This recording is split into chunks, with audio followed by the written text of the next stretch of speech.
Merci na bino so ba congolais ba ndeko na pesa merci na début émission na loba merci parce que bo sepela kolanda ngai na chaîne na bino Kambe News toujours na likanisi ya mona mboka Jimmy Kendi parce que za idéologie na ye likanisi na ye azape incarné ya ba mikolo ba papa ou ba pesa maele yepe sepeli ko pesa maele yango na musala to wapi classe atangelaki ya ko pesa bino ba information na Kambe News ndeli kanisina ya on a bien honorable alobi merci na ba congolais nyonso partout bozo landa ndé bozo senga bozo koma bozo loba butulo la moi tozo pesa bino kaka obo sengaka baloba soki ndeko asengi lipa o pesa nyoka te so mutasengi mbisi o pesa epe o ya mabete o pesa ka mbisi tolobi lelo tozo lobela makambo nyonso ba congolais boloba na lobela ya liboso pena sujet na biso zande na tamboli bande ko batuna inga ndé na présentaki émission ya église kimbangiste na présentaki centenaire na bango parce que toyebi biso nyonso musala nini fumu kimbangu asalaki fumu kimbangu asala musala na ye bande ko batuni ngai ndenge nini bapesi journée à le 6 avril et à la journée au Tobengi férié. Oui, c'est la vision ya mona mboka Fachi Beton. Na lolenge ya boanya maela zanango, ba mérite papa Fumukimbango asalaki, eza ko senga biso ba congolais tous à la reconnaissance et puis na journée wana za la férié. Coup de chapeau na mona mboka Fachi Beton, coup de chapeau na mona mboka Fachi Beton. Bravo. Parce que Fachi Beton a incarné. Il y a papa Etienne Tshisekedi wa Mulumba. Lelo, soy tolobi ki Union africaine wana tozwa mbala boni, mbala liboso na Kondo Maréchal Mobutu Sese Seko après bané belé to kozana mona mboka Fachi Beton. Aza Beton. Naso pesa bandeko basenga ngana lobela likambo. Balobi na pesa différence. Il y a ndeko anorite negapeta na ndeko nangai bakanza Isdor na leki na noirite azalaki martyr na likambo kaka ya bonyoko ya mindele mais azalaki ndeko oyo azalaki moko ya église na biso catholique azalaki toujours na idée na croyance ya église catholique mais azalaki église ya ba noirite azalaki toujours na philosophie ya ba colonisateur o ba ko coloniser biso na Afrique o balingaki poso na biso etikaka basali baombo Yami balende ko Isdor Bakanza akufi na bokote moto abomaki ezaki ndeko Longange à l'époque azaki toujours ndeko Longange alingaki ko manipuler kaka na fimbo lolenge na ko bondela ezaki ba politique moko lekaki wana ndeko Isdor azaki martyr na lolenge ko sambelaka na philosophie ba catholique ya chapela tout le temps wana ndeko Longange na ndeko Isdor ezaki kana bango mais papa na biso Fumu Alongo Kimbangu Simon ye azwaki etinda na date ya lobi depuis 1921 nande tozana 2021 ndako kisaki 100 ans église ne ko kisaki 100 ans église na biso ba africain biso ba noir ya yaki pona ko sala musala Jésus Christ apona ki yango ba komi église de Jésus Christ la te personne envoyé spécial Simon Kimbangu azalaki toujours kolite na likamba moto muindo azali moto asalami na makila na mai ezali teke alitaki pona likambo moko ya mabeto songolono abandaki kolite ke biso nyonso tozali bikela mo ya Nzambe pe azwaki mosala ya kobikisa bato na bakalite nyonso akotaki boloko bisika nyonso même chez moi à l'Équateur na fefo ya Équateur na bekafela boloko nyonso mundela asalaka ya mabe koleka papa Simon Kimbangu abeta maleka wana esengela eka to honoré mona mboka Fachi Beton azwaki makanisi et puis azali président moko ayebi ko étudier makambo ezali kambo biso ba africain eza azu ateke mona mboka Etienne Tshilombo akende ko honorer yango ku chapeau ne bande ko ba sepeli na likambo wana toza ba africain et ezalaki kaka Fachi Beton e moko teme ba pays mususu na mindele bazaki na kati na Suisse pe mindele musu bandimake Simon Kimbangu za prophète ba noir ku chapeau papa Simon Kimbangu tozaya yo oyo bima lokola baindo bala na nzela na yo na koyoka liloba Jésus Christ na sia mokili bande ko nakanisi boza satisfait na réponse nanga naza contre église catholique te ezala ndeko anuari tazan ndeko nanga africaine ezala nani bakanza Isidore d'ailleurs na bokote na même esika bakunda eme ezaka nzoto apamba vide endi nini tombeau vide toyiba secret nzoto eza wana te so ebolina leke émission à la prochaine émission to bobengi basango to bandeko toko solola lisolo yango ndenge na iba réalité yango to pesi merci na bandeko nyonso basengaki nga eza lisolo vrai il faut mona mboka fachi à reconnaître parce que koti na histoire et puis eza mboka fachi beto na époque na il faut honorer yango na pesi lisusu félicitations na mona mboka Augustin Kibasa Madiba incarné lisusu ya papa Kibasa le père son âme. Félicitations na mona mboka Augustin Kibasa parce que pa na nga pe na mbandaka basengi nga molobeli naza molobeli ga mbandaka te toza bapanzi sango mais babi na émission KMB News na bitambola tambola basengi na ndeko Kibasa est-ce que IDPS Kibasa na IDPS ya papa Etienne ko suka kaka na niveau ya Katanga ou bien Kinshasa nga na ndimi yango te parce que bao bazali bakonzi ya ba IDPS mi balona pe bazali ba proposer Augustin Kibasa voyage nde bo sengi tous les IDPS mi balé bo proposer ba CG na bakonzi bakambia ba parti wana mi balé bakoya ko visiter Congo eza biso nyonso baza na droit ko tambola na tout étendue ya république pona kotala si c'est vrai et bo lobelinga bo bifa ko makuna parce que bozo sepela na comportement na ba caractère na bango par rapport bino moko boyebi bango baza ba incarné et to sengaka bana mboka ba diriger mboka ngai na lobaka likambo pona nini ba débat nyonso to banda depuis entrée ya afidèle ba désordre nyonso eleka to kondana même na babisi o muze mutayaka na bango bona boy bango boyebi bino moko mais to lobaki bana mboka ba konza mboka batambusa mboka siko to sana bana mboka ndenge bosenga merci pendant na sepeli na moni ndeko moko akomelinga babu sale bazana ndeko maître beja alobi kin na maboko maître beja ku chapeau sika bozali na papa bitabita na moni bokomelinga bolobi na lobela ba congolais nyonso maloba oyo président Félix alobaki bolobi alobaki ndenge bokomelinga bolobi alobaki a proposer na baponi ya mibeko esika to mandata ba député national na chambre haute esika ba sénateur bazali selo bande konde ba komelinga wa balobi ndeko Fachi alobi yango a proposer na bakambi ya mibeko Assemblée nationale na chambre haute de base ou ba bengi yango Sénat apesaki papa Mboso na papa na biso Bachi Lukwebo bakotala na ba commission na bango mibale o bango baza ko diriger bako proposer mibeko papa Fachi a proposé eza lokola papa Timothée Kayemba lobi na ngana bala mwana na Naomi a proposé nga peut-être na caractère na ngandinga mona kande na tambolaka c'est à moi maintenant ngaende na kokanisa na bandi na bibo papa Timothée alobibo na tuni pe yanga bandeko soki esimbi nde tobali Naomi mona papa Timothée Kayemba soki pe esimbi te nga mo peso na sepelite ezaka toujours masolo na pesi bino ndakisa muke eza chef de l'état a proposé ki selo ndenge makanisi zo magana moto mais ye moko abeti setete ya lobi ekomi bongo nde na moni bandeko papa bitabita babu sale na maître beja kin na maboko maître beja merci sika bozwami bolobi to lobela likambo ngo ke ba congolais ba meka ko manyola tozwa na ba débandé tozalaka na ba quartier to sala échange du dé et puis tozela ndinga pesi charge na deux chambres wana chambre haute de base na assemblée nationale o ezokamba na ba papa na biso soki ba étudier ba voter soki eleki etikali bongo soki pe eleki te ezali likanisi na kanisi bo comprendre loko na lobi bazo bisangai likambo yo ezoleka na ville ya Kinshasa na tamboli mingi actualité ezali ndenge kulutu na biso Chantiningo bila na ndeko na biso Nero Mbungu kulutu na nga banga moyo na eba na matete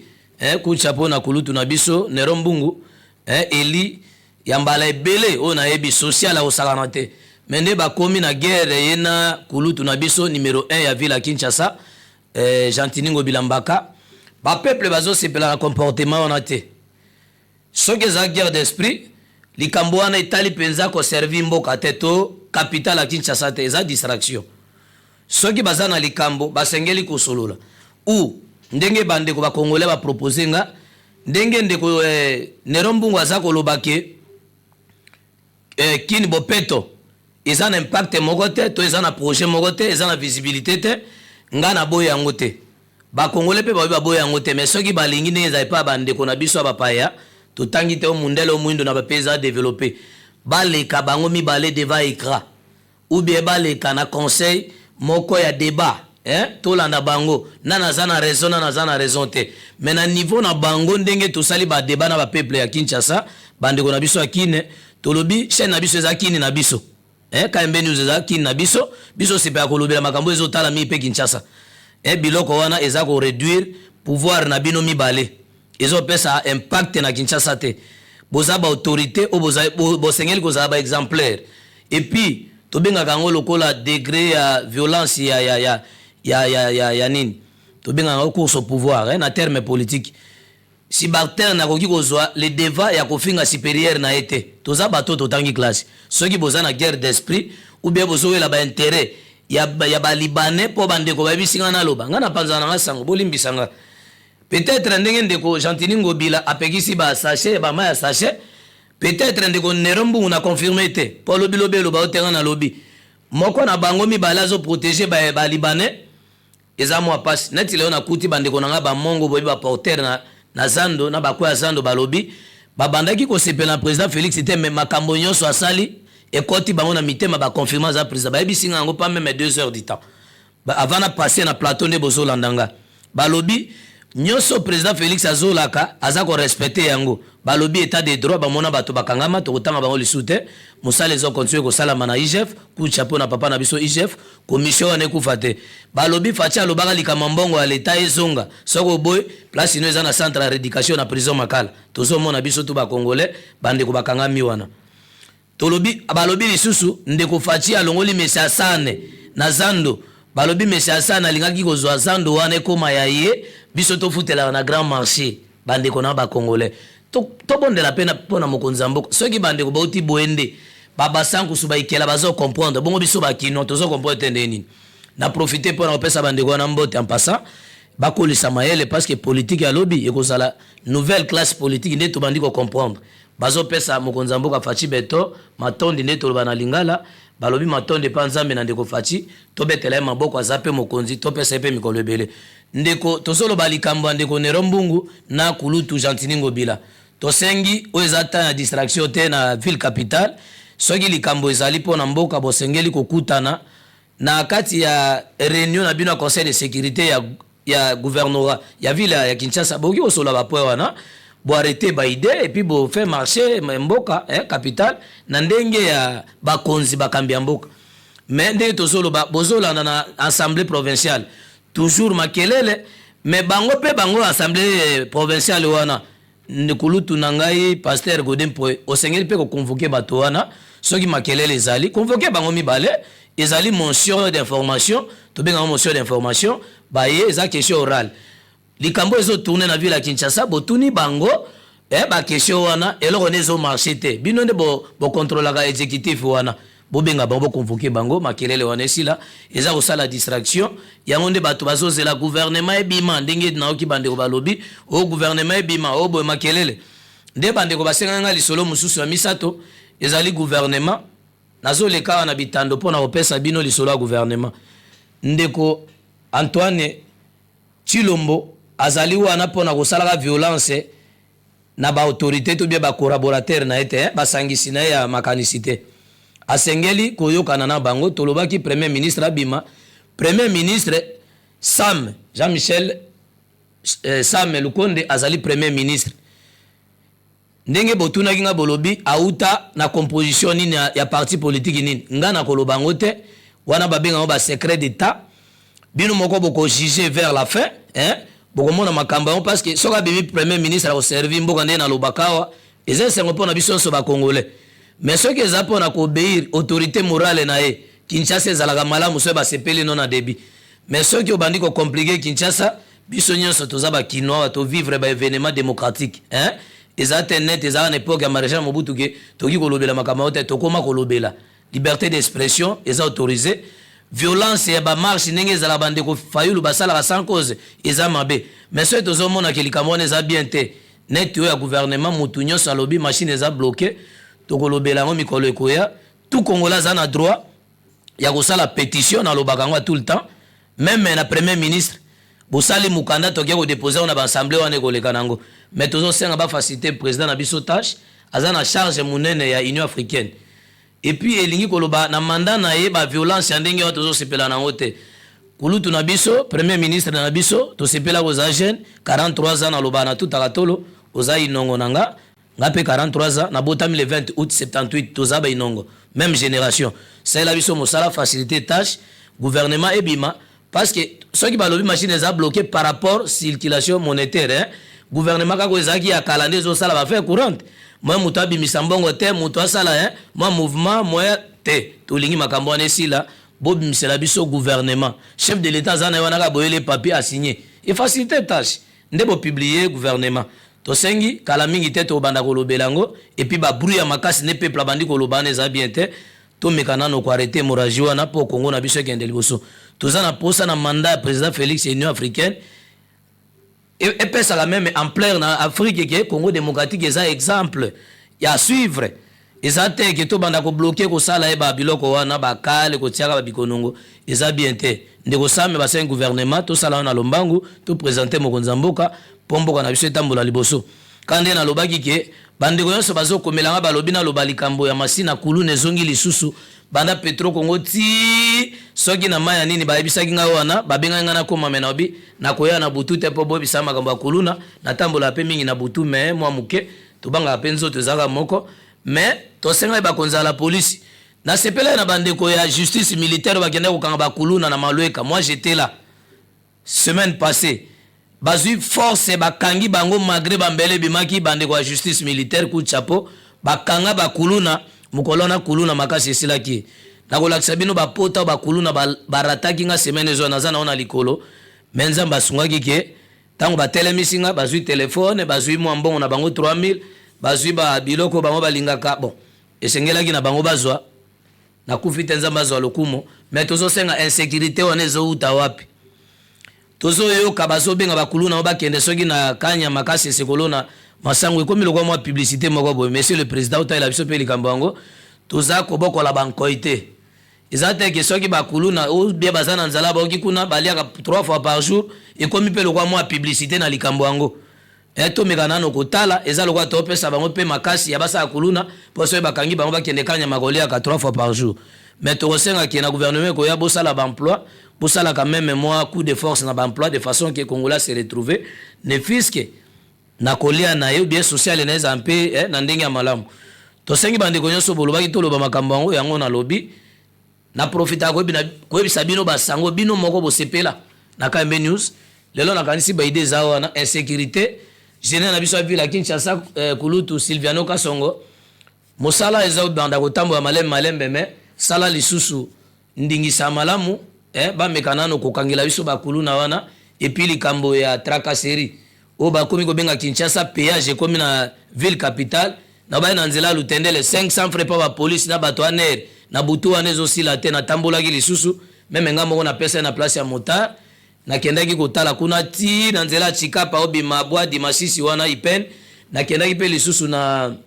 kote ya Selembao tracasserie za makasi na nzela ipen wana na Selembao to mekana kotala tracasserie yango ezo uta wapi eleki na tango ya deuxième république ya Kondo Maréchal Mobutu tracasserie ndeko Silviano Kasongo bobundela biso na likambo wana likambo ya este aussi to lobele yango ba mesure koya kaka suka ata moyo yango esala minde ni butu ko inda ata butu yango esali mulane ni tongo ekotana tozoke malembe biso to lobi tozo décharger ka chef de l'état na kolobaka makambo ya mboka nde to sengi na bino nyonso bino pe ba peuple bo informer Kambe News eza bino bo s'abonner ta boza ko s'abonner bozo komelanga ti tozo bengana na bino bozo komelanga bozo landanga na chaîne na bino Kambe News na likanisa mona mboka Jimukendi to kotika ko informer bino te to ko informer bino kaka ndenge ezalaki mo mesano na pesi papa bitabita papa na biso na DGDP bolobi bino na mariage na bino na kulutu na biso tolandaki lobi